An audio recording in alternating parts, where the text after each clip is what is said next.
مكان هتان بهابري في تشكيلة الاتحاد، وبالتالي كرة إلى الأمام الآن منقولة. فوزي يحاول، المغربي يمر ويلعب كرة عرضية خطيرة بالجول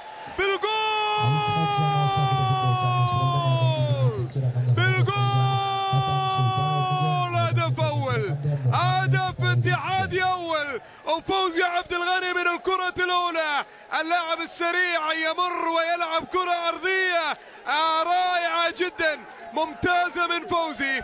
جاب الكرة من لا شيء فوزي ولعب الكرة العرضية. هزازي حط الكرة بالجول، حط الكرة بالجول، وبالتالي هدف اتحادي أول، هدف اتحادي أول مع مرور الربع ساعة الأول من زمن الشوط المباراة الثاني. لاحظ كرة فوزي منذ أن دخل مر ولعب الكرة العرضية مع تقدم حارس المرمى. هزازي حط الكرة بالجول، هدف اتحادي أول في المباراة، وبمجهود فردي كبير جدا من جانب فوزي عبد الغني.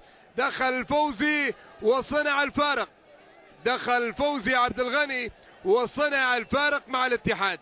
هذه هي قيمة اللاعب. الثاني أفضل،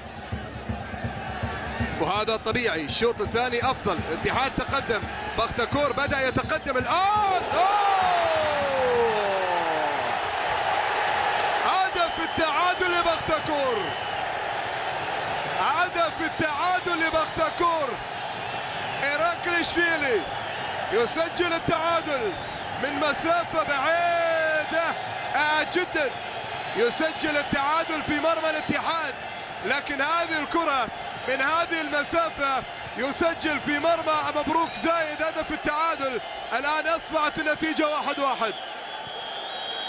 كرت أصفر حاضر اليمين على لاعب إيراكليشفيلي، لاعب اللي مميز، لاعب المميز في تشكيلة بختكور، لاعب الجورجي من مسافة بعيدة جدا سدد كرة. الخطأ الأخير للاتحاد، خطأ عند عبد ربه، سيلعب الكرة العرضية عبد ربه، خطيرة وفرصة بالجول، بالجول.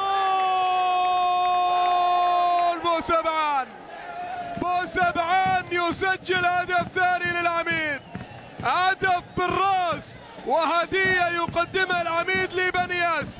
الاتحاد يتحصل على الهدف الثاني وغاضب باديجا دورديفيتش. الهدف الثاني من الكرة الثابتة وأفضلية، والاتحاد يستحق الانتصار بصراحة. بالراس بوسبعان، صعبة صعبة صعبة صعبة على حارس المرمى تيمور أندرييف، صعبة على تيمور قريب، وبالتالي هدف الاتحاد الثاني.